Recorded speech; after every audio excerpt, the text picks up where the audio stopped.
সবাই কেমন আছে? দেখো আজ আমি নতুন একটা ব্লগ নিয়ে চলে এসেছি। দেখো সব সবজিগুলো আমি কেটে ধুয়ে নিয়েছি। দেখো সব সবজি আমার গোছানো হয়ে গেছে। এবার দেখো কড়াইতে দিয়েছি ঘি দেওয়ার পর দিয়েছি গাজরটা ভেজে নিয়েছি। গাজরটা ভাজার পর দেখো বিনটাকেও ভেজে নিয়েছি। আজকে সব সবজিগুলো আমি ঘি দিয়েই ভেজে নেব।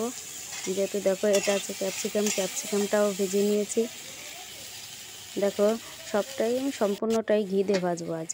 দেখো ভাজা হয়ে গেছে সব সবজিগুলো। এবার জলটা গরম হয়েছে, গরমের মধ্যে দেখো গরম মশলা, তেজপাতা, লবণ দিয়েছি, চালটা দিয়েছি। চালটা দেওয়ার পর মটরশুঁটি দিয়েছি, কিশমিশ দিয়েছি, বাদাম দিয়েছি। দেখো ভাতটা প্রায় হয়ে গেছে। এবার ভাতটাকে মার গেলে নেব। দেখো সব সবজিগুলো হাত দিয়ে মিক্সড করে দেখো এবার ভাতের উপর সাজিয়ে দিয়েছি। দেওয়ার পর দেখো লাস্টে দিয়েছি এটা হচ্ছে গোলমরিচের গুঁড়ো। গোলমরিচটা ভেজে গুঁড়ো করে নিয়েছি।